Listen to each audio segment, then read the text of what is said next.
Bismillahirrahmanirrahim. Assalamu alaikum. Welcome back to the Linux administration tutorial.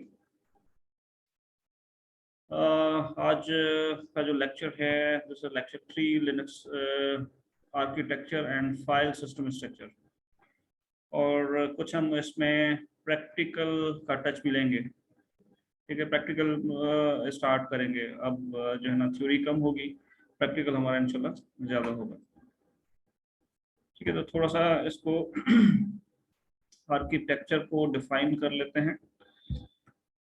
Linux का architecture क्या है। Centre में देखें, ये हार्डवेयर है, हार्डवेयर के बाद कर्नल स्पेस है, then user space. Operating system जब आप पढ़ते हैं, आपने पढ़ा होगा, तो उसमें जो कोर ऑफ ऑपरेटिंग सिस्टम जिसे कहते हैं, ब्रेन ऑफ ऑपरेटिंग सिस्टम कहते हैं, दैट इज कर्नल स्पेस। ठीक है, कर्नल क्या है? कर्नल यूजर और हार्डवेयर के दरमियान इंटरमीडियरी का रोल प्ले करता है। ठीक है, जैसे मैंने लास्ट लेक्चर में भी बताया था कि कर्नल जो है वो इनपुट मैनेजमेंट, आउटपुट मैनेजमेंट, जो भी प्रोसेस मैनेजमेंट है, डिवाइस मैनेजमेंट है, each and everything is handled by this kernel. तो यूजर से रिक्वेस्ट लेता है, हार्डवेयर तक पहुंचाता है, प्रोसेसर तक पहुंचाता है, फिर प्रोसेसर उसका मशीन लैंग्वेज में आंसर करता है, एंड अगेन वो उसको यूजर तक पहुंचाता है। तो that is simple architecture of Linux. अच्छा, कर्नल यूजर स्पेस में क्या है? यूजर स्पेस में एप्लीकेशंस आ सकती हैं आपकी, आपके टर्मिनल्स आ सकते हैं, आपके शेल्स आ सकते हैं।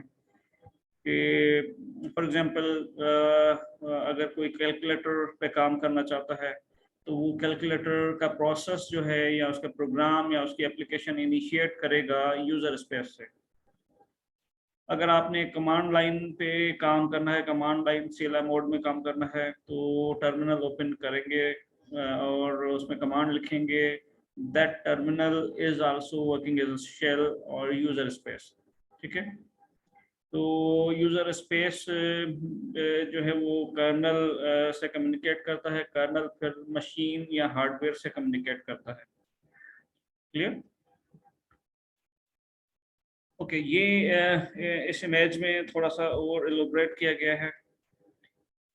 एप्लीकेशंस हैं, कंपाइलर्स हैं, उसके बाद डेट, कमांड्स हैं, API है, शेल, ये सारी जो ये बेसिकली यूजर स्पेस है। ठीक है, और उसके बाद शेल है, शेल के बाद कर्नल। तो user space is going to communicate with the kernel, and kernel will send requests or send inputs to hardware, और उसको जो भी आउटपुट मिलेगा कर्नल के पास आएगा, कर्नल दोबारा आपको या यूजर को सेंड करेगा। ठीक है, the following illustration shows the architecture of Linux system. Architecture में क्या क्या है? हार्डवेयर लेयर है, कर्नल है, शेल है, यूटिलिटीज, प्रोग्राम्स। हार्डवेयर क्या है? Hardware consist of all peripherals, devices, RAM, HDD, CPU, etc. Okay, kernel क्या है? It is the core component of operating system, interacts directly with hardware, provides low-level services to upper layer component. Upper layer component कौन सा है? Shell. An interface to kernel, hiding complexity of kernel's function from users. The shell takes commands from the users and executes kernel function. ठीक है, तो mostly ये है कि जैसे हम प्रोग्रामिंग लैंग्वेज में भी पढ़ते आए हैं कि कंप्यूटर की जो लैंग्वेज है वो बाइनरी लैंग्वेज है। ठीक है, तो हम बाइनरी में तो इनपुट नहीं दे सकते, तो हम अपनी जो ह्यूमन ओरिएंटेड लैंग्वेज है उसमें इनपुट देते हैं। कर्नल फिर उसको या कंपाइलर उसको ट्रांसलेट करता है, मशीन के पास पहुंचाता है, मशीन या प्रोसेसर जो है उसको प्रोसेस करके जो आंसर है, अगेन प्रोसेसर जो आंसर प्रोड्यूस करेगा वो भी मशीन लैंग्वेज में होगा। तो बीच में कर्नल या कंपाइलर अगेन उसको रीट्रांसलेट करके यूजर स्पेस तक पहुंचाता है। ठीक है, उसके बाद utility programmes. Utility programmes provides the users most of the functionalities of an operating system. Utility programmes का मकसद है जैसे MS वर्ड की जो फाइल्स हैं, MS वर्ड प्रोग्राम है, एक्सेल है, कैलकुलेटर है, नोटपैड है, दीज आर ऑल यूटिलिटीज। जो है फोल्डर को जिप करना है, फोल्डर को अनजिप करना है, तो ये सारी जो चीज़ें आती हैं, ये एप्लीकेशंस आती हैं, यूटिलिटीज में आती हैं। ठीक है, तो फाइल सिस्टम स्ट्रक्चर को डिस्कस करने से पहले हम चलते हैं अपने प्रैक्टिकल की तरफ। ओरेकल वर्चुअल बॉक्स हमने स्टार्ट कर लिया है। आई होप कि आपने भी ISO इमेज डाउनलोड करके ये सारे सॉफ्टवेयर वगैरह जो भी हैं, ओरेकल VM है या VMware का सॉफ्टवेयर है, वो आपने डाउनलोड करके इंस्टॉल करके और इसमें सेंटोस भी इंस्टॉल कर ली होगी। ठीक है, लास्ट लेक्चर में हमने डिटेल में देखा था कि किस तरह से सेंटोस की इंस्टॉलेशन हम कर सकते हैं। हमने 2 मशीन्स रेडी कर ली हैं, हम किसी पे भी काम कर सकते हैं। अच्छा, हम डायरेक्टली मशीन्स पे भी काम कर सकते हैं। जैसे ये मशीन है सेंटोस 2 के नाम से, सेंटोस 7.2 के नाम से, इसमें हम लॉगिन करके इस पे भी काम कर सकते हैं।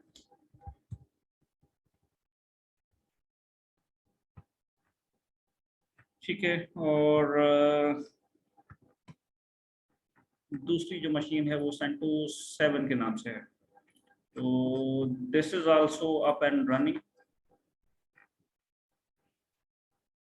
इसमें भी हम लॉग इन कर सकते हैं, कर लेते हैं बल्कि।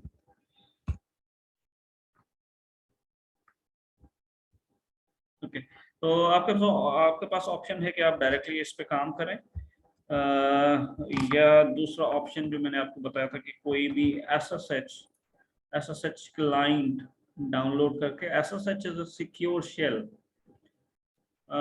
ये क्लाइंट है टू एक्सेस, ये SSH बेसिकली यूटिलिटी है to access remotely Linux server या कोई भी और सर्विस है, जैसे स्विचेस है, राउटर्स हैं, उनको रिमोटली एक्सेस करने के लिए SSH जो है वो यूज किया जाता है। इससे पहले SSH से पहले जो है वो टेलनेट यूज किया जाता था। टेलनेट और SSH में फर्क ये है कि दोनों यूटिलिटीज बेसिकली सेम काम करती हैं, रिमोटली एक्सेस करती हैं डिवाइसेस को। लेकिन डिफरेंस क्या है कि telnet is not secure, SSH is secure. SSH जो है वो कमांड्स जो भी आप परफॉर्म करते हैं, वो जब सर्वर पे रिक्वेस्ट सेंड करती है तो वो बेसिकली इनक्रिप्टेड होती है। इनक्रिप्टेड का मतलब है कि वो जो भी कमांड आप लिखते हैं वो ह्यूमन ओरिएंटेड लैंग्वेज से या जनरल लैंग्वेज से, इंग्लिश से जो भी कमांड्स हैं वो अनरीडेबल फॉर्मेट में कन्वर्ट हो जाती हैं। ठीक है, हाउएवर टेलनेट जो है वो प्लेन टेक्स्ट फॉरवर्ड करता है। फॉर एग्जाम्पल अगर आप पासवर्ड भी सप्लाई करते हैं तो पासवर्ड भी विजिबल हो जाता है। तो हैकिंग टूल्स हैं या पैकेट स्निफर्स हैं, उसकी मदद से वो पासवर्ड या जो कमांड्स हैं वो इजीली ग्रैब की जा सकती हैं, चेक की जा सकती हैं। ठीक है, अच्छा जी। तो दूसरा जो ऑप्शन था मैंने जो बताया था कि हम उसी पे ही जाएंगे, लेकिन उससे पहले आपने काम ये करना है कि मशीन्स जो आपके पास चल रही हैं उनकी IPs जो हैं वो आपके पास होनी चाहिए। जैसे कि CentOS 2 की जो मशीन है, CentOS 7.2, इसकी IP एड्रेस जो है, इसका IP एड्रेस ये है।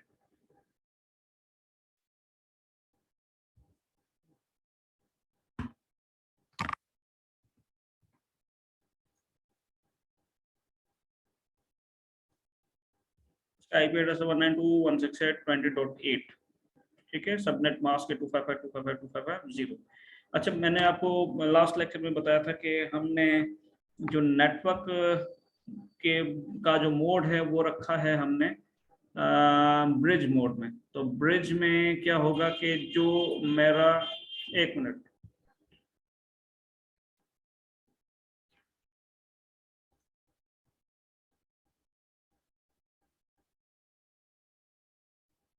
ब्रिज में ये होगा कि जो मेरा नेटवर्क है, जो मेरा होस्ट ऑपरेटिंग सिस्टम है, उस पर जो नेटवर्क है वही रिफ्लेक्ट होगा अंदर गेस्ट ऑपरेटिंग सिस्टम में या वर्चुअल मशीन्स में।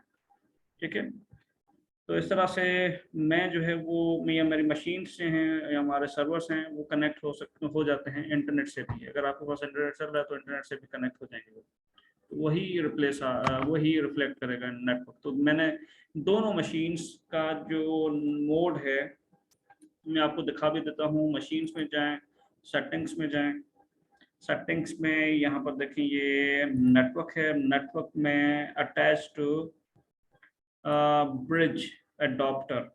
ठीक है, एक नेट है, दूसरा है ब्रिज, तो ब्रिज में मैंने कन्वर्ट कर लिया है। जी दानिश, आपका कोई क्वेश्चन है?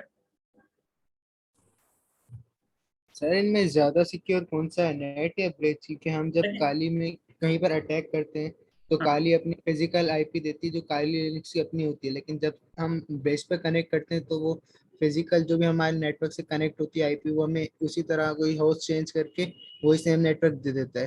तो अटैक करना किस पे ज्यादा आसान है, ब्रिज पर या नेट पर? देखिए, मैं आपको सिनारियो बताता हूँ।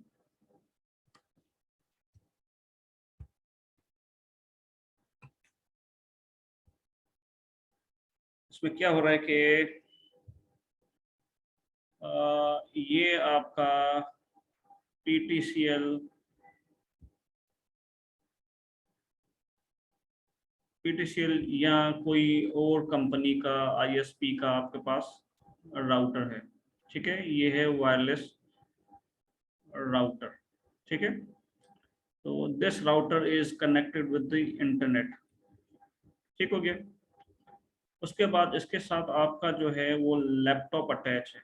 लैपटॉप प्रॉबेबली जो इसकी आईपी होगी वो ये होगी 10.2 होगी या 3 होगी, जो भी होगी। ठीक है।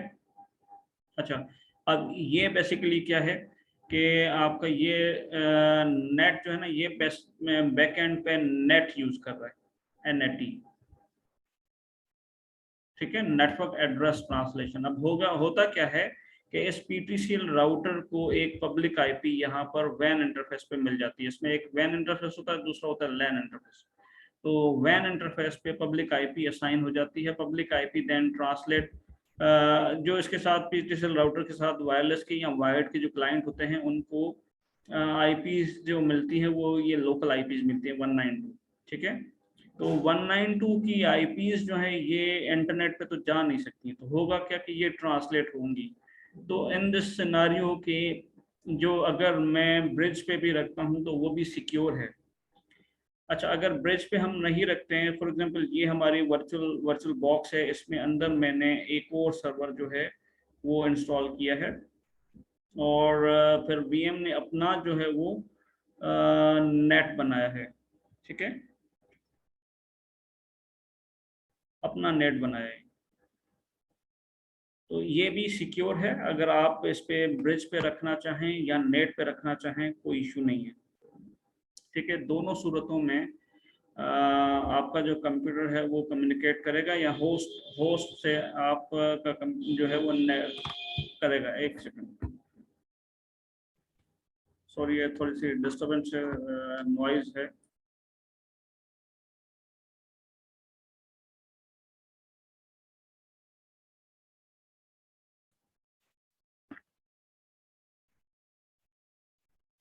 ओके, तो दानिश क्लियर हो गया आपका?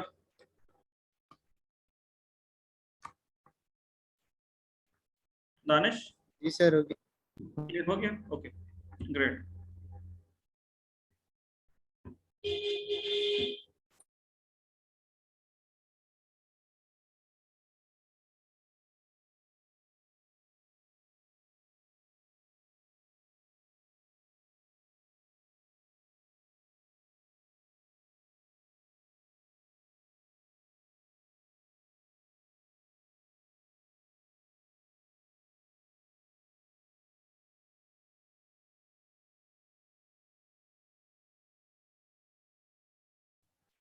अच्छा जी, तो ये दोनों मशीन्स जो है वो ब्रिज मोड में है। और अब नेक्स्ट स्टेप हमारा ये है कि इनकी आईपी एड्रेसेस हम गेट कर लेते हैं कि आईपी एड्रेसेस कौन सी हैं। वो जब आप इन पे लॉगिन होंगे तो ये आपको आईपी एड्रेसेस इजीली कंफर्म हो जाएंगे।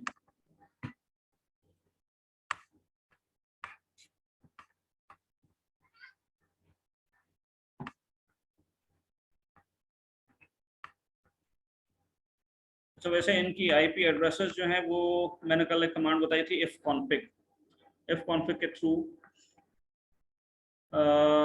ये आपको आईपी एड्रेसेस का आइडिया हो जाएगा।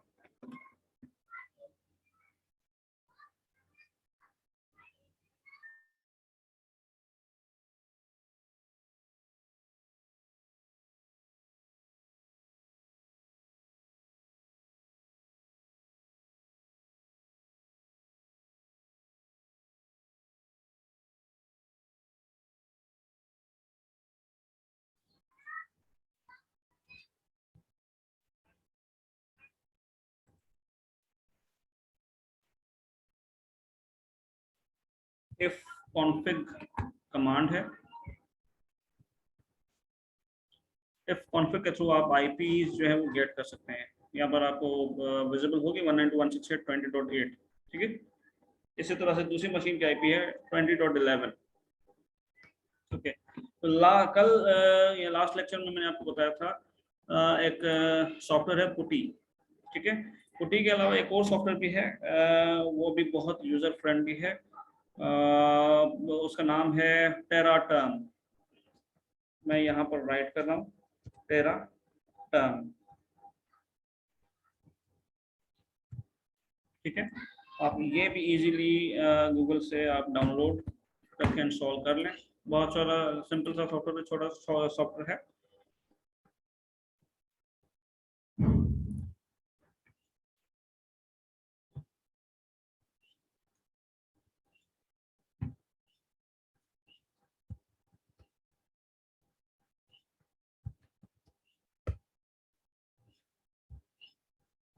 डाउनलोड टेराटर्म फॉर विंडोज 10, जो भी विंडोज का वर्जन है आप उसके लिए वो डाउनलोड करके इंस्टॉल कर लें, ठीक है। तो ये मेरे पास पहले से ही इंस्टॉल हुआ है।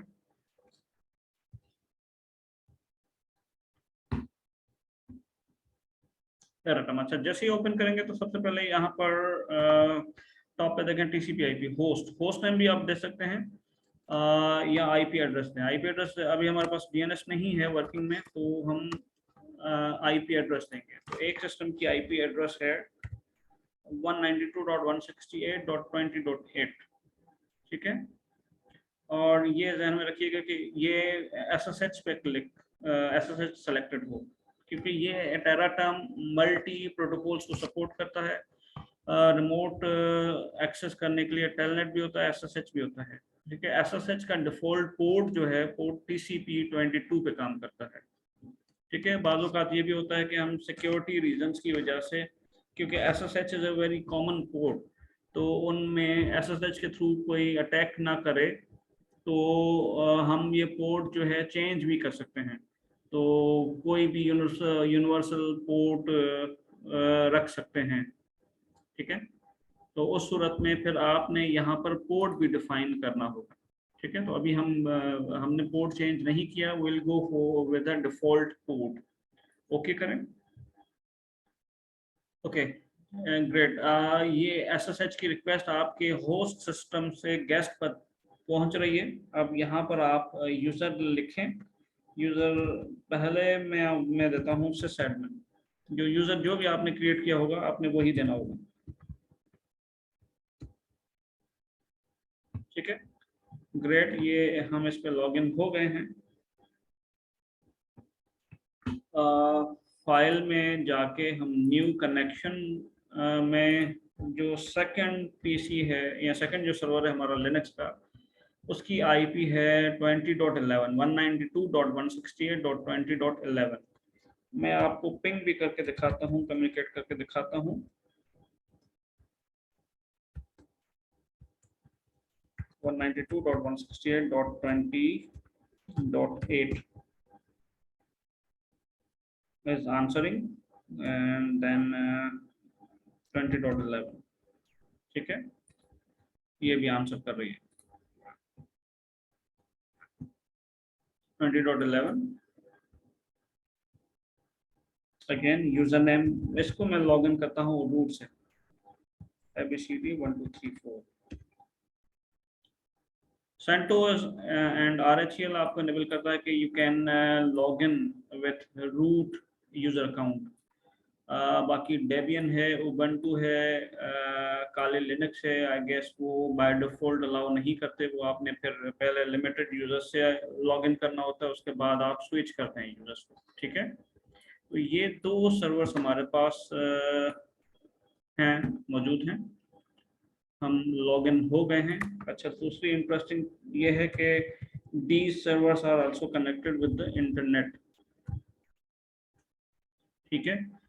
तो ये 888 जो है ये पब्लिक DNS है गूगल का, तो we can reach to the internet as well. अच्छा, दूसरे सर्वर को इसकी IP है 192.168.20.8 और ये जो सर्वर है ये है 11। देखिए ये आपस में पिंग, आपस में कम्युनिकेट कर रहे हैं 20.11, ठीक है, ग्रेट। तो ये आपस में भी कम्युनिकेट कर रहे हैं, ठीक है। अच्छा जी, तो लेट्स स्टार्ट कि इसका ये टर्मिनल बेसिकली है क्या। ये जिसमें हम अभी काम कर रहे हैं, इसके थोड़े से फोन साइज इंक्रीज कर लें, okay। इस पे मैंने कमांड लिखी है ls स्पेस -l, ठीक है। जहाँ जिस एरिया में मैंने कमांड लिखी है इसे शेल कहते हैं, ठीक है। लिनक्स में 3-4 टाइप्स के शेल्स होते हैं। ये जो शेल है ये है बैश शेल, BASH, बैश, ठीक है। बैश का मतलब बॉर्न अगेन शेल,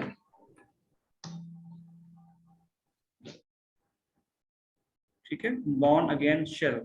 तो एक C शेल होता है, एक होता है एसबिन नो लॉगिन शेल। तो ये मैं आपको इसकी ये जो है वो डिस्क्राइब करूंगा इन नेक्स्ट लेक्चर, ठीक है। तो अच्छा, इसमें ये है $साइन, इसमें आप देख रहे हैं ये $साइन है। और अगर हम दूसरे टर्मिनल को देखें तो इसमें हैश साइन है, ठीक है। तो दोनों में फर्क क्या डिफरेंस है सर डॉलर जी?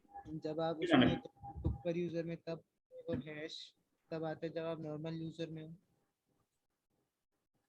आवाज बहुत स्लो आ रहा है।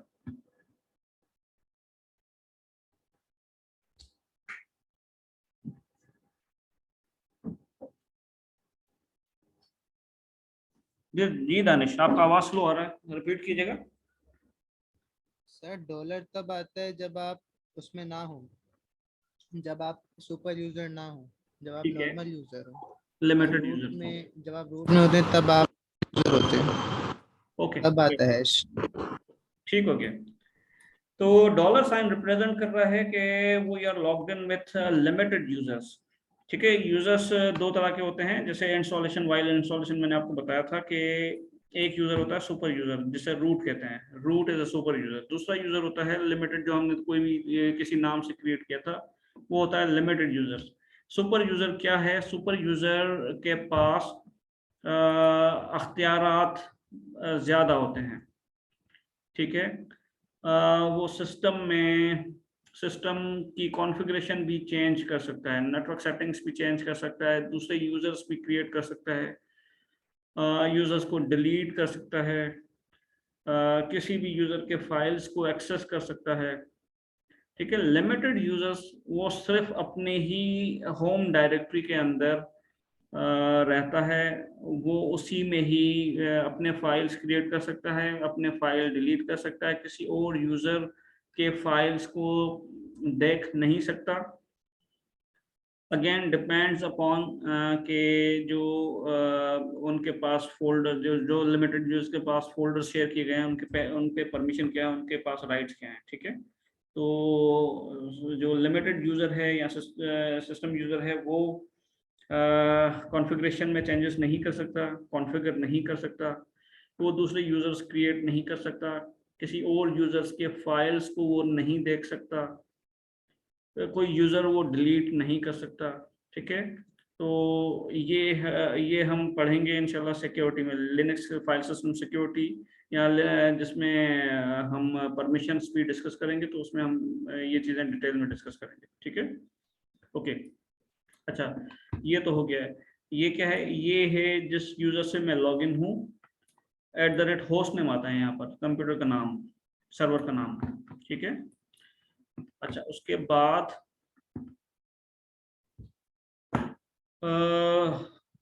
ये क्या है, ये डेस्कटॉप है, डॉक्यूमेंट्स है, downloads, music, these are all directories, या जिसे हम विंडोज में फोल्डर्स भी कहते हैं, ठीक है। फोल्डर ये कब क्रिएट किए गए थे, 19 जुलाई 19 जुलाई, और ये रात को 10:56 56 पे ये क्रिएट किए गए थे। अच्छा, इनका ये क्या है, this is owner, this is group, sys admin, मतलब जिस जो यूजर हम क्रिएट करेंगे उसी नाम से एक जो है वो यूजर भी क्रिएट हो जाता है, ऑनर क्रिएट हो जाता है, ग्रुप भी क्रिएट हो जाता है, ठीक है। ऑनर तो वही होता है, ठीक है। अच्छा, उसके अलावा ये क्या है, ये देखें, ये लिखा हुआ है डी, उसके बाद RWX, then RX, then RX, ठीक है। D स्टैंड्स फॉर डायरेक्टरी, ठीक है, D it stands for directory. RWX क्या है, ये फाइल या डायरेक्टरी की ऑनरशिप कहते हैं, इसे क्या कहते हैं, ऑनरशिप, ठीक है। कि इसमें ये 3 डॉट्स होते हैं, आप इनको 3 हिस्सों में डिवाइड कर सकते हैं कि read, right and execute. Read, right and execute पहला होता है ऑनर का, दूसरा होता है ग्रुप्स का, और थर्ड पोर्शन जो है ये होता है अदर देन ग्रुप्स का। इसको और मैं थोड़ा सा वजाहत से आपको बता दूं।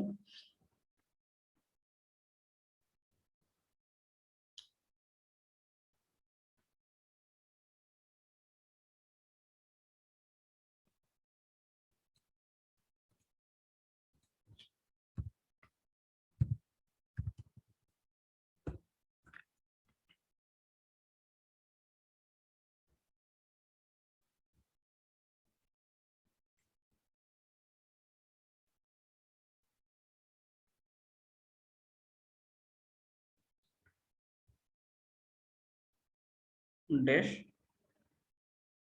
फिर यहाँ पर हो सकता है RWX, फिर और RWX, फिर और RWX, ठीक है।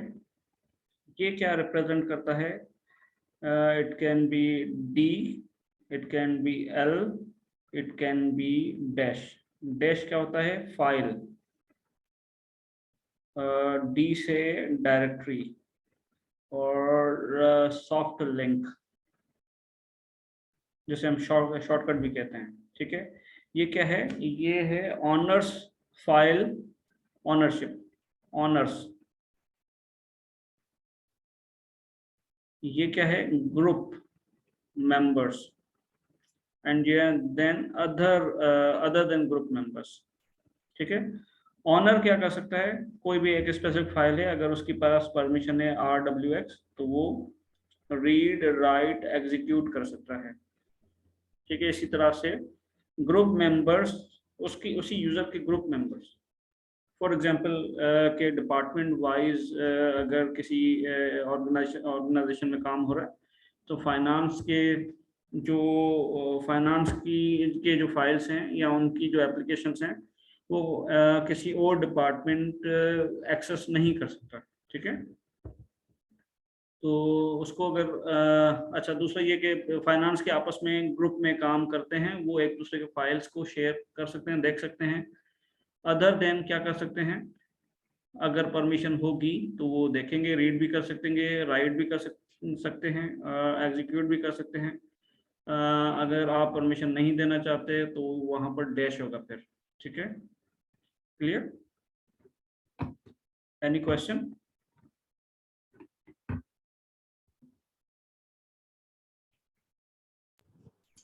सर जब भी हम कोई फोल्डर बनाते हैं नैनो से, जी जी। तो नैनो उसमें से?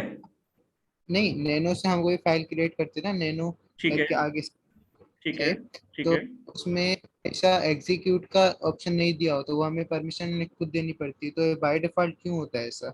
एग्जीक्यूट का रीड भी होता है, भी होता है वेरी गुड। एग्जीक्यूट। ठीक है, देखें बाय डिफॉल्ट डायरेक्टरी एग्जीक्यूट होती है। डायरेक्टरी पे आप लिखते हैं ना cd स्पेस डायरेक्टरी का नाम, तो वो एग्जीक्यूट होती है। ठीक है। फाइल जो टेक्स्ट फाइल जो हम क्रिएट करते हैं वो एग्जीक्यूटेबल फाइल नहीं होता, उसको हम जस्ट रीड कर सकते हैं। एग्जीक्यूटेबल किस सूरत में बनाते हैं, जब अगर हमने उस वो फाइल अगर किसी स्क्रिप्ट का फाइल है। स्क्रिप्ट का मतलब है कि आपने, जैसे हम कमांड्स देते हैं ना, शेल में हम कमांड्स देते हैं ls या mkdir, फिर चेंज डायरेक्टरी।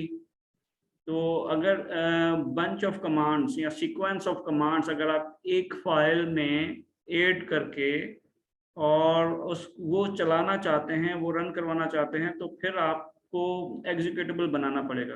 ठीक है। एग्जीक्यूटेबल सिर्फ और सिर्फ स्क्रिप्ट के लिए होता है। क्लियर हो गया?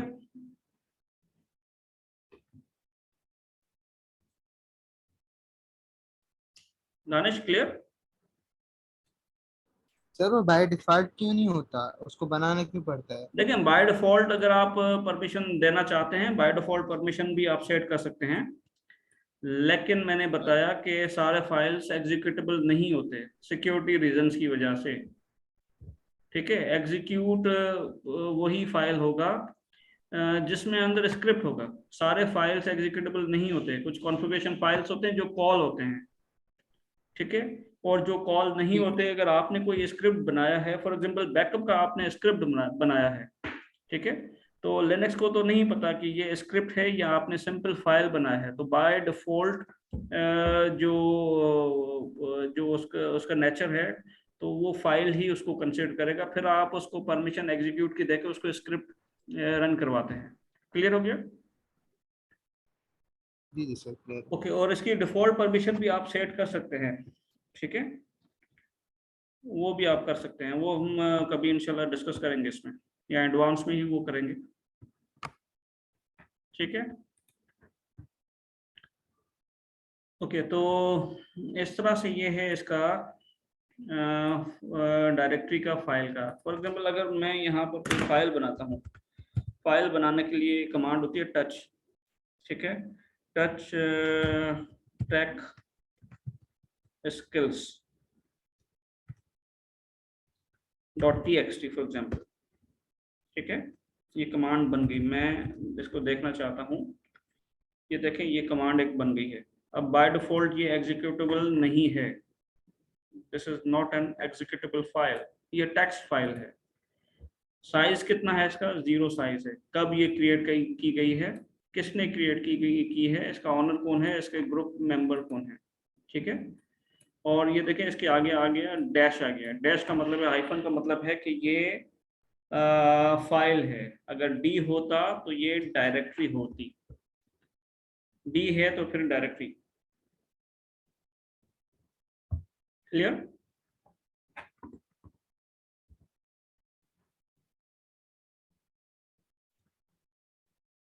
ठीक है जी। अच्छा, अब कमांड स्टार्ट करते हैं। तो कमांड्स पहली जो कमांड है बेसिक, सबसे बेसिक जो कमांड है वो है ls। ls क्या है? ls list files and directories. ठीक है, ls के साथ आप स्विचेस लगा सकते हैं, हाइफन देखें l फॉर डिटेल, ये डिटेल दिखाएगा, list files and directories in detail. अब ये डिटेल आ रही है सारी, ठीक है। उसके आउटपुट में देखें, उसमें कोई डिटेल नहीं है, जस्ट डायरेक्टरीज एंड फाइल्स के नाम है, ठीक है। अच्छा, ls space minus lh switches आप एक साथ भी लगा सकते हैं। LH में क्या है, फर्क क्या है? H फॉर ह्यूमन रीडेबल, इसके जो फाइल साइज है वो ह्यूमन रीडेबल में हमें बताएगा, लाइक मेगाबाइट्स में, गीगाबाइट में, ठीक है। तो अभी हमारे पास सच कोई ऐसा फाइल नहीं है जिसकी फाइल साइज जो है वो मेगाबाइट से बड़ी हो, तो ये सारे बाइट्स में ही दिखाएगा अभी, नॉर्मली वो बाइट्स में दिखाता है। ls space minus lhe, what is a कोई बताएगा? एनीवन?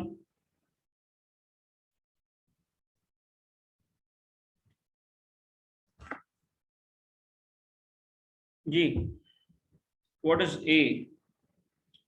ए स्विच?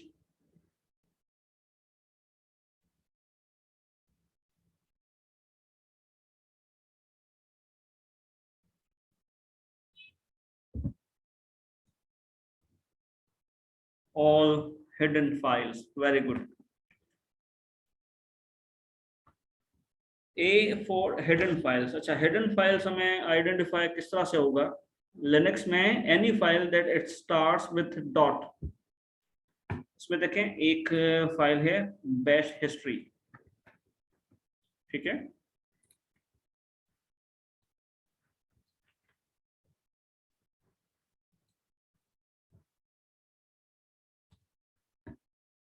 ये देखें, ये एक फाइल है बैश हिस्ट्री, और bash logout dot bash profile dot bash rc, ठीक है। तो कोई भी फाइल अगर डॉट से स्टार्ट हो रही है तो इट मीन्स ये हिडन फाइल है, ठीक है। हिडन फाइल्स देखें, नॉर्मली आपको नजर नहीं आएंगी।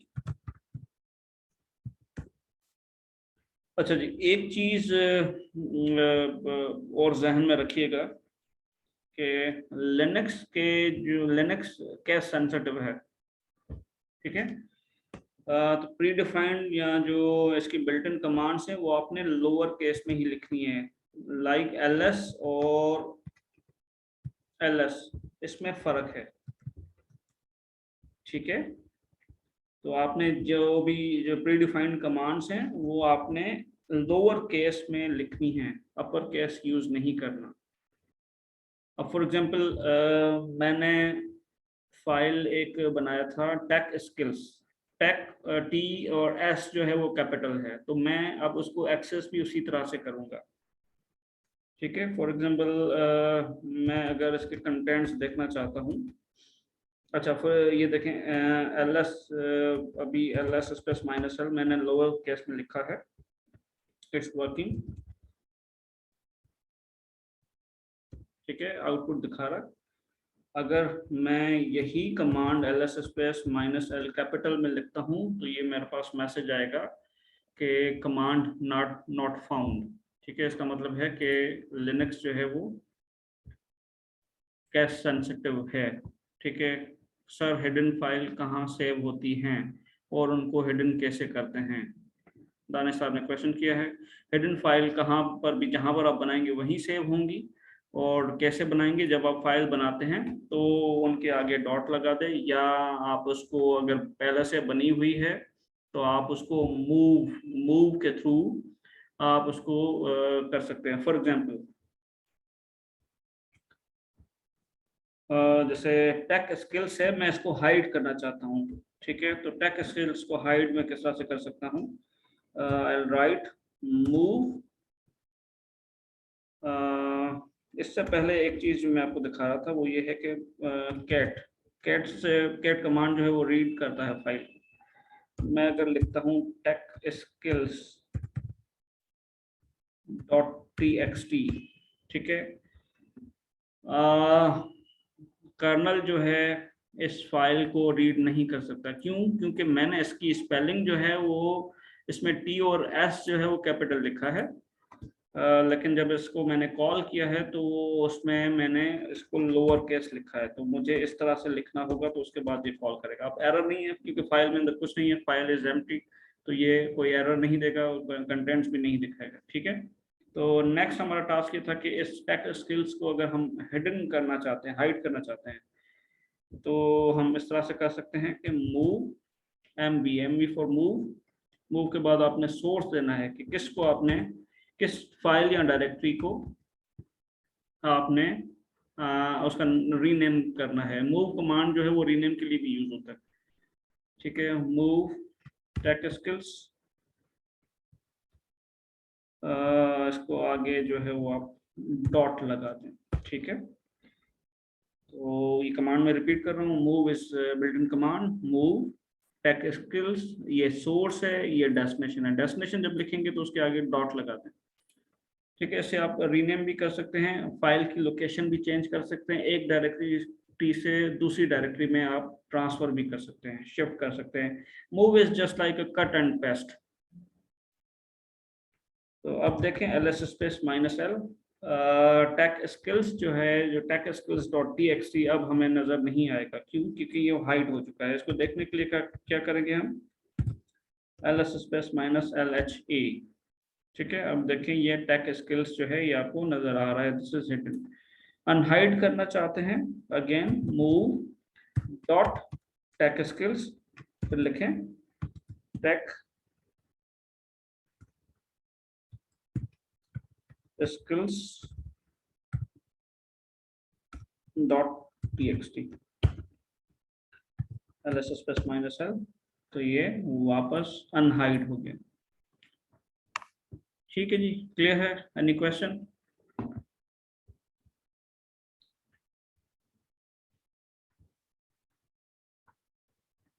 Okay, great. Next command is pwd, print working directory। Currently मैं किस डायरेक्टरी में काम कर रहा हूं, ठीक है। तो आई एम इन होम और से सैडम की डायरेक्टरी। ये डायरेक्टरी स्ट्रक्चर अभी हमने छोड़ा हुआ है। मैंने कहा कि मैं पहले आपको इसका थोड़ा सा शेल का कमांड्स का ओवरव्यू दे दूं, तो उसके बाद हम थ्योरी पे इसको लेके चलेंगे क्लास को, ठीक है। अच्छा जी, लिमिटेड यूजर से अगर मैं स्विच करना चाहूँ सुपर यूजर, तो मैं इस तरह से लिखूंगा su स्पेस माइनस। अगर आपने किसी और यूजर पे स्विच करना पड़ता है वो su साकिब, तो आप वो भी स्विच कर सकते हैं। Saqib user is not created yet, तो हम इसमें स्विच नहीं कर सकते। we need to add user then we can switch। तो अब सुपर यूजर पे हमने स्विच करना है, su स्पेस हाइफन देंगे। सुपर यूजर का मतलब है रूट का आपको पासवर्ड याद होना चाहिए, पता होना चाहिए, ठीक है। अब देखें ये डॉलर से इसका प्रॉम्प्ट जो है वो चेंज हो गया। पहले डॉलर था, अब इसका प्रॉम्प्ट है हैश नंबर साइन, ठीक है। तो अच्छा, अब मैं किस डायरेक्टरी में हूँ, I am in super users home directory. ये जो डायरेक्टरी स्ट्रक्चर है ये भी हम थोड़ी देर में डिस्कस करेंगे। ये रूट की होम डायरेक्टरी है। जो भी आप यूजर क्रिएट करते हैं, चाहे वो लिनक्स हो या विंडोज हो, उसका एक अपना स्पेस आता है, उसको अपना स्पेस दिया जाता है। उस स्पेस को कहते हैं होम डायरेक्टरी, जिसमें हर यूजर्स अपने विंडोज का एग्जांपल ले लेते हैं कि विंडोज में आप मल्टीपल यूजर्स क्रिएट कर सकते हैं। हर यूजर अपनी मर्जी से फाइल्स, अपने डॉक्यूमेंट्स रख सकता है। डेस्कटॉप पे जो बैकग्राउंड है वो चेंज कर सकता है, अपनी डेस्कटॉप पर सेटिंग्स चेंज कर सकता है, वो रिफ्लेक्ट दूसरे यूजर्स पे नहीं होंगी, ठीक है, तो इसका मतलब है कि हर यूजर के पास एक अपना एनवायरनमेंट है और वो उसी में रह के ही काम कर रहा है। तो लिनक्स में भी जितने भी यूजर्स हैं वो होम डायरेक्टरी के अंदर क्रिएट होते हैं, except super user. Super user की डायरेक्टरी जो है वो रूट होती है। ठीक है, अच्छा दूसरी कमांड है जी सी डी। ठीक है, पहले देखते हैं L S space minus L.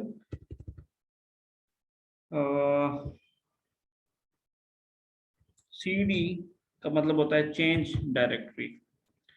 Change directory C D space dot dot अगर लिखेंगे तो इसका मतलब है we are going back, one step back.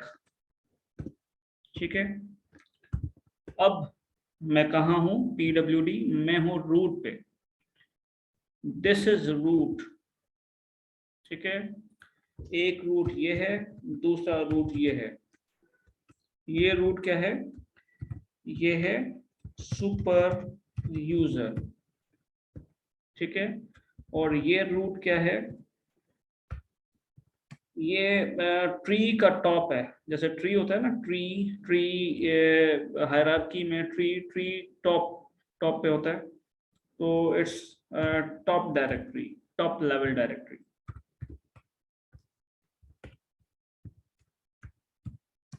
ठीक है, लिनक्स में ऐसा नहीं होता जैसे सी होती है डी ड्राइव, ई ड्राइव। इसमें जितनी भी एक ही ड्राइव होती है, रूट रूट में अंदर फोल्डर की फॉर्म में दूसरी ड्राइव होती है। ठीक है, अच्छा मैं करंटली किस डायरेक्टरी में हूँ? पेरेंट डायरेक्टरी में हूँ। This is a parent directory, top level directory. इसको करते हैं L S space minus L. अब इसमें मल्टीपल फाइल्स आपको मिलेंगे। एक बिन है, बूट है, डेव है, etc है, होम है, user libraries for 64-bit, then media, mnt, opt, proc, root, run है, srv, system, temp, user and variables। ये this is total directory structure of Linux system। तो ये रूट इस तरह से हम देख सकते हैं इसको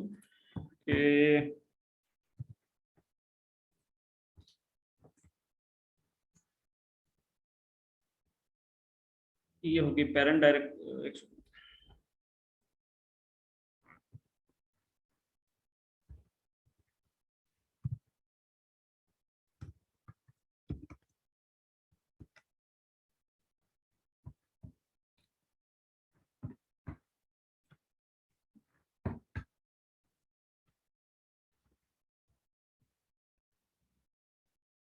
this is top.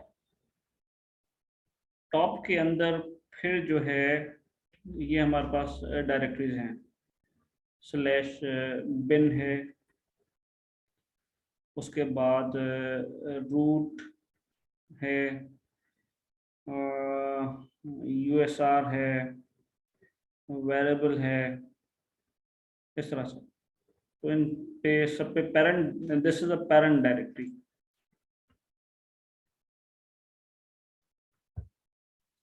Parent directory इसे कहते हैं हम रूट, रूट डायरेक्टरी।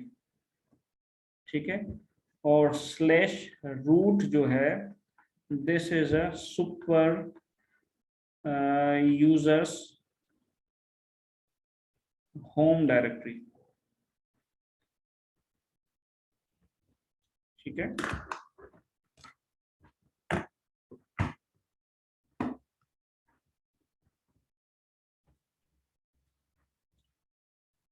क्लियर। तो अब हम चलते हैं प्रेजेंटेशन की तरफ। कमांड्स नेक्स्ट लेक्चर में हम फिर फर्दर कमांड्स को डिस्कस करेंगे।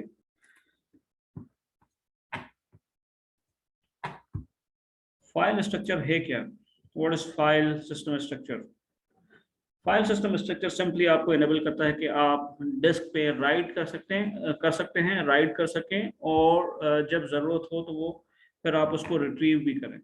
ठीक है, a file system is a method and data structure that an operating system uses to keep track of files on a disk or a partition।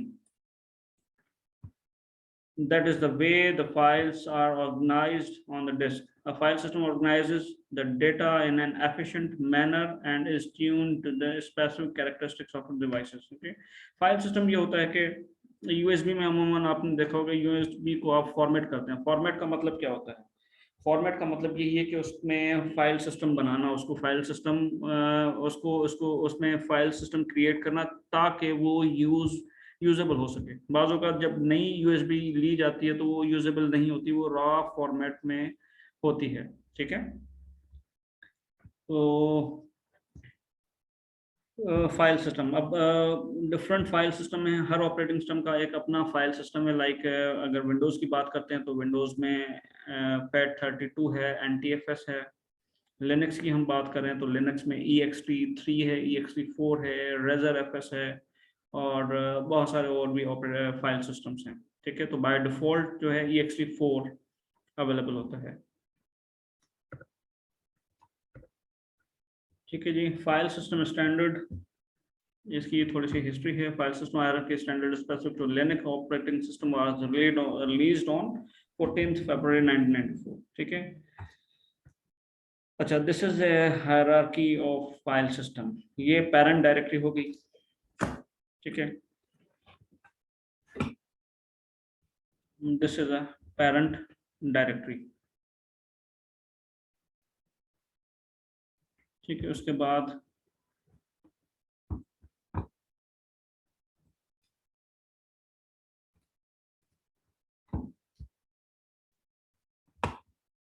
ये bin binary devices, home directory.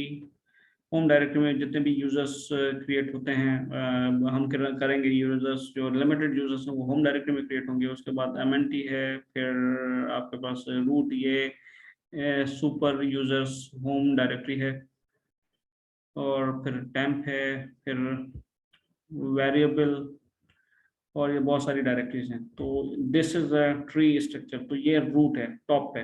This is, इसको हम इस तरह से कह सकते हैं, ये पेरेंट डायरेक्टरी रूट. ठीक है, उसके नीचे होम है. होम डायरेक्टरी के अंदर बहुत सारे यूजर्स हैं. यूजर ए है, यूजर बी, यूजर सी. उसके फिर हर यूजर के अंदर उसके फाइल्स, इस तरह से ये एक हायरार्किकल फाइल सिस्टम है. ठीक है, what is a file? File और डायरेक्टरी में क्या फ़र्क है कि डायरेक्टरी एक जस्ट लाइक कंटेनर है जिसमें अंदर आप फाइल्स रख सकते हैं. फाइल के अंदर आप डाटा रख सकते हैं, फाइल के अंदर दूसरी फाइल्स आप नहीं रख सकते. ठीक है,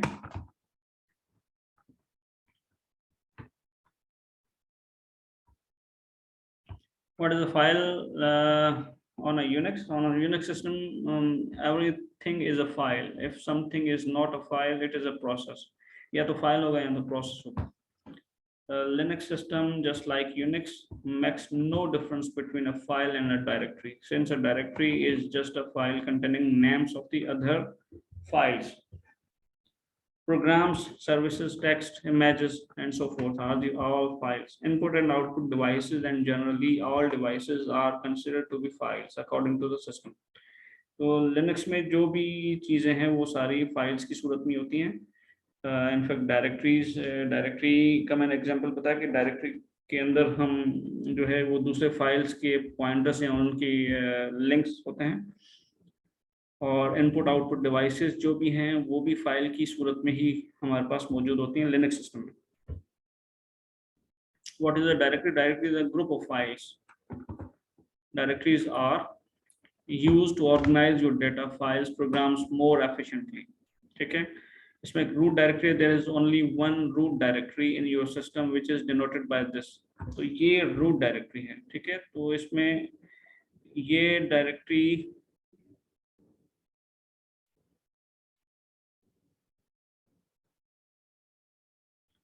इसमें और इसमें कंफ्यूज मत होइएगा.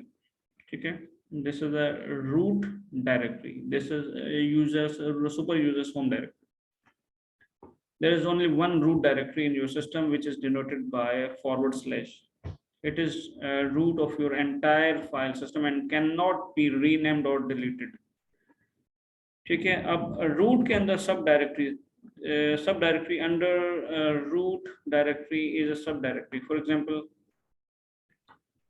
ये root डायरेक्टरी है, रूट डायरेक्टरी के अंदर जो bin dev है, होम है, तो ये इस रूट की सब डायरेक्टरीज हैं.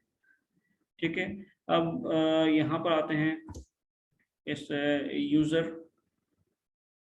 ठीक है, तो इसके अंदर फिर ये इसकी सब डायरेक्टरीज हैं, इस यूजर की सब डायरेक्टरीज हैं. ठीक है, लाइकवाइज रूट क्या है, what is root? The topmost member of this hierarchy is the root directory and it is denoted by a symbol /. Only root user has a right privilege under this directory. इस directory के अंदर कौन लिख सकता है? Only root super user. Note that /root is root's home directory which is not same as. ठीक है, ये मैं बार बार चीज रिपीट कर रहा हूँ, तो इसको आप इसको देखिएगा, इस नोट को. ये जो डायरेक्टरी है ये होम डायरेक्टरी है सुपर यूजर्स की, और ये और ये सेम नहीं है. This is parent directory, top most directory. bin क्या है? /bin user binaries. The bin directory contains several useful commands that are of use to both the system administrator as well as non-privileged users. जैसे जो भी commands हैं, bash है, csh, cat है, ls है, dftu, wc, tar, ये all जो भी commands हैं ये bin में अंदर होती हैं, binaries में होती हैं. /boot की डायरेक्टरी है, उसमें क्या होता है? उसमें this directory contains everything required for the boot process. boot process से related या उसमें boot process में जो भी files required होती हैं वो इस डायरेक्टरी में होती हैं. contains the kernel and other files used during the startup system. ठीक है. dev क्या है? device files. contains device files. अगर आपके पास floppy disk है, CD-ROM है, USB है, तो वो आपको इस डायरेक्टरी के अंदर you can find. Contains file system entire which represent devices that are attached to the system to function. These includes devices USB or any device attached to the system like HDA. अब ये HDA क्या है? HDA hard disk A, HDA2 मतलब hard disk HD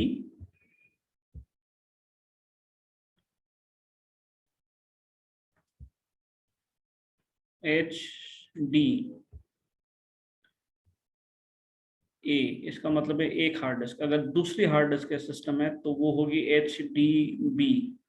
अब इसका 1 है HDA1, HDA2, इसका मतलब ये पार्टीशंस हैं, ये एक ही ड्राइव की 2 पार्टीशंस हैं. ठीक है, यहाँ CD-ROM भी हो सकती है, USB भी हो सकती है. क्लियर? ओके, ETC के अंदर क्या होता है? ETC के अंदर से लिनक्स सिस्टम से रिलेटेड जितने भी कॉन्फ़िगरेशन फाइल्स हैं वो आपको ETC की डायरेक्टरी के अंदर मिलेंगी. /etc. This is the nerve system of your system, Linux system. It contains all system related configuration files in here or in its subdirectories. ETC के अंदर फाइल्स भी हैं और उनके सब डायरेक्टरीज भी हैं. तो कॉन्फ़िगरेशन एप्लीकेशन जो भी आप इंस्टॉल करेंगे, सर्वर्स बनाएंगे, अपाची है, DNS है, फाइल सर्वर है, ईमेल सर्वर है, उनकी कॉन्फ़िगरेशन फाइल्स जो है वो ETC के अंदर होंगी. इनफैक्ट जो यूजर्स हैं उन यूजर्स का डेटाबेस है, उनके पासवर्ड्स हैं, वो भी सारे ETC की डायरेक्टरी के अंदर होते हैं. A configuration file is defined as a local file used to control the operation of a program. Home directory बहुत ही इंपॉर्टेंट डायरेक्टरी है ये. Home directory is for all users to store their personal files. Linux is a multi-user environment, so each user is also assigned a specific directory that is accessible only to them and the system administrator. अच्छा, Linux जो है, Linux का एक feature ये है कि ये multi user multitasking, real time multi user multitasking operating system है. एक साथ बहुत सारे यूजर्स इस पे काम कर सकते हैं। और मल्टीटास्किंग, रियल टाइम मल्टीटास्किंग इसलिए मैं कह रहा हूँ कि हर टास्क के लिए सेपरेट प्रोसेस इन्वोक होता है, स्पान होता है, ठीक है। तो अगर कोई प्रोसेस हैंग हो जाता है तो आपको you don't need to restart और hard boot your entire Linux server, ठीक है। तो जस्ट वो उस प्रोसेसर को बंद कर देंगे, किल कर देंगे, तो भी आपका सिस्टम जो है अप एंड रनिंग रहेगा, चलता रहेगा, वो दूसरे प्रोसेसेस पे इफेक्ट नहीं करेगा, ठीक है। तो हम यूजर्स जितने भी बनाएंगे, लिमिटेड यूजर्स या एक होते हैं सिस्टम यूजर्स, दूसरे non system users. Non system users हम जो भी बनाएंगे वो बाय डिफॉल्ट होम डायरेक्टरी के अंदर क्रिएट होंगे, ठीक है। Home directory is represent with this sign, ये टिल्ड की साइन है, टिल्ड साइन, ठीक है, tilde sign. Tilde symbol is represented to the home directory of login user on command line, ठीक है, इसको भी हम यूज करेंगे। lib में क्या है, libraries, the lib directory contains kernel modules and those shared library images, the C programming code library needed to boot the system and run the commands in the root file system। काफ़ी ऐसी applications होती हैं जिनको supported files libraries की ज़रूरत होती है, तो वो सारे फाइल्स जो हैं लाइब्रेरीज के लिब की डायरेक्टरी में होते हैं। Lost plus found, Linux should always go through a proper shutdown. Sometimes your system might crash or a power failure might take the machine down. FSCK, file system check, will go through the system and try to recover any corrupt files that it finds. Used by FCK, abnormal shutdown की सूरत में जब Linux दोबारा restart होता है, अगर उसमें कोई corrupt file है तो एफएससी के प्रोसेस स्पान हो जाता है, रन हो जाता है, वो उसको, it is just like an scan disk. अगर आपने कभी स्कैन डिस्क विंडोज़ में यूज़ की हो तो स्कैन डिस्क की तरह होता है ये एफएससी के, और उसमें अगर जो भी फाइल फिर मिलता है, करप्ट फाइल को रिकवर ये करता है तो लॉस्ट एंड फाउंड में रखता है, ठीक है। इसी तरह से मीडिया जो है, रिमूवल ड्राइव्स जिसमें सी ड्रोम हो गई, यूएसबी, फ्लॉपी ड्राइव, ये सारी ड्राइव्स आपको मीडिया के फोल्डर में या मीडिया की डायरेक्टरी में मिलेंगी आपको। एमएनटी माउंट डायरेक्टरी, यूएसबी तो आपको मीडिया में मिलेगी, लेकिन माउंट पॉइंट जो है वो टेम्पररी माउंटिंग एक्सेस करने के लिए माउंट किया जाता है। Temporary mount directory where we can mount the file system. This is a mount point under which you mount your file system or device. Mounting is a process by which you make a file system available to the system. For example, USB आपने insert की, अब USB को use किस तरह से करेंगे, उसके लिए आपको mount करना पड़ेगा किसी न किसी ड्राइव में, किसी न किसी डायरेक्टरी में, ठीक है। उसके बाद क्या है, ऑप्शनल एड ऑन एप्लीकेशन। अगर आप थर्ड पार्टी सॉफ्टवेयर को इंस्टॉल करते हैं तो वो ओपीटी में इंस्टॉल कर सकते हैं आप। This directory is reserved for all the software and add on packages that are not part of the default installation directory where optional files and programs are stored. proc processes, it is very special in that it is also a virtual file system। इसे shadow file system भी कहा जाता है। It's a shadow file system. It sometimes refers to as a process information shadow file system. It does not contain real files but runtime system information. Runtime system information क्या है कि memory, CPU, devices, जो भी hardware की configuration है वो shadow file से ही हम fetch करते हैं।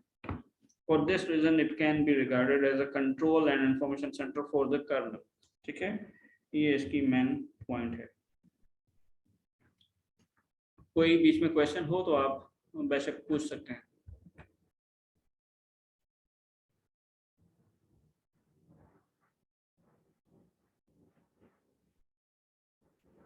जी, उसके बाद है रूट डायरेक्टरी।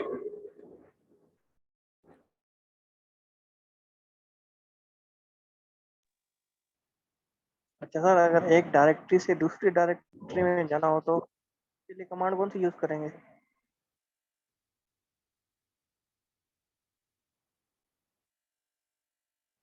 एक डायरेक्टरी से दूसरी डायरेक्टरी में जाना हो तो क्वेश्चन क्या था?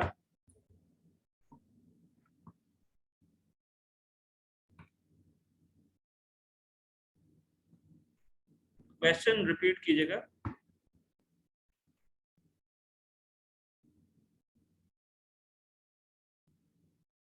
आवाज आ रही है मेरी आपको? क्वेश्चन रिपीट कीजिएगा, क्वेश्चन। अगर मतलब एक डायरेक्टरी से दूसरी डायरेक्टरी के अंदर जंप करना है तो उसके लिए कमांड कौन सी यूज करेंगे? देखिए वो तो कमांड यूज होगी, ये हम पढ़ रहे हैं डायरेक्टरी स्ट्रक्चर कि लिनक्स सिस्टम में जब आप लिनक्स इंस्टॉल करते हैं, कोई भी लिनक्स हो, सेंटोस हो, काले लिनक्स हो, उबुंटू हो, डेबियन हो, मैंड्रिवा हो, मिंट हो, कोई भी हो, उसमें ये बेसिक ये उसका डायरेक्टरी स्ट्रक्चर है। उसमें ये directories automatically at the time of installation create हो जाती हैं। इनका मकसद क्या है हम ये पढ़ रहे हैं, ठीक है। ओके जी, तो रूट डायरेक्टरी जो है ये सुपर यूजर या एडमिनिस्ट्रेटर की होम डायरेक्टरी है, क्लियर। एसबिन में क्या है, सिस्टम बाइनरी, जस्ट लाइक बिन, एसबिन आल्सो कंटेन बाइनरी एग्जीक्यूटेबल, यहाँ पर एग्जीक्यूटेबल फाइल्स होते हैं। But the Linux commands located under this directory are used typically by system administrator, ठीक है। तो सिस्टम मेंटेनेंस के पर्पस के लिए जो भी कमांड्स यूज होती हैं वो एसबिन के अंदर होती हैं। इनको फर्दर हम अब एक्सप्लोर करेंगे प्रैक्टिकल साइड पे। You as user programs contents libraries, binaries, documentations and source code for a second level program. User programs like telnet, ftp, etc are also placed here. Variable files, variable files क्या है कि कुछ logs हैं। Basically Linux में क्या होता है कि जो भी ऑपरेशंस आप परफॉर्म करते हैं, लॉग इन करते हैं, लॉग आउट करते हैं, फाइल्स बनाते हैं, सर्वर सर्विसेज स्टार्ट करते हैं, स्टॉप करते हैं, उनसे रिलेटेड जो भी इंफॉर्मेशन है वो एक मैसेज की फॉर्म में स्टोर हो रही होती है। तो इसलिए इसको वेरिएबल का कहा जाता है कि ये फिक्स नहीं होती, ये चेंज होती रहती हैं और बहुत ही फ्रीक्वेंटली चेंज होती है, ठीक है। Like system log files, log files क्या है कि जो भी ऑपरेशंस हो रही हैं वो पीछे ऑडिट या रिकॉर्ड हो रही होती है। पैकेजेस एंड डेटाबेस फाइल्स, ये सारे वार के अंदर या वार लिब में ये रखे जाते हैं। फॉर एग्जांपल माइस्क्यूएल डेटाबेस है, उनके उनके जो डेटाबेस फाइल्स हैं वो वार लिब में होते हैं, ठीक है। उसके बाद SRV service data contents server specific service related data. temporary file directory that contains temporary files created by system end users. This directory contains mostly files that are required temporarily, ठीक है। तो ये बेसिकली डायरेक्टरी स्ट्रक्चर था, ठीक है। इसमें कोई question?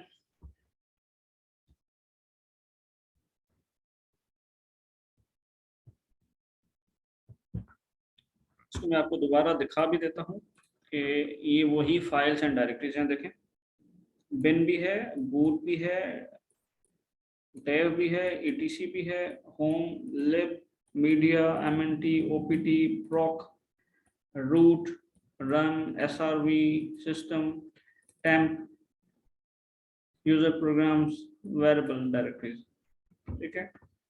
तो ये this is the structure, file system structure of Linux.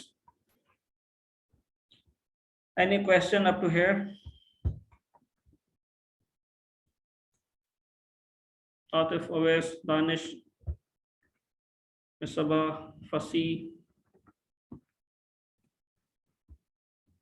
Clear, good, okay जी। तो मेरे ख्याल से आज क्लास को एंड करते हैं।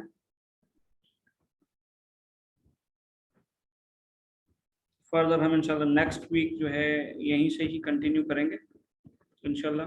अपना ख्याल रखिएगा, टेक केयर, अल्लाह हाफिज़।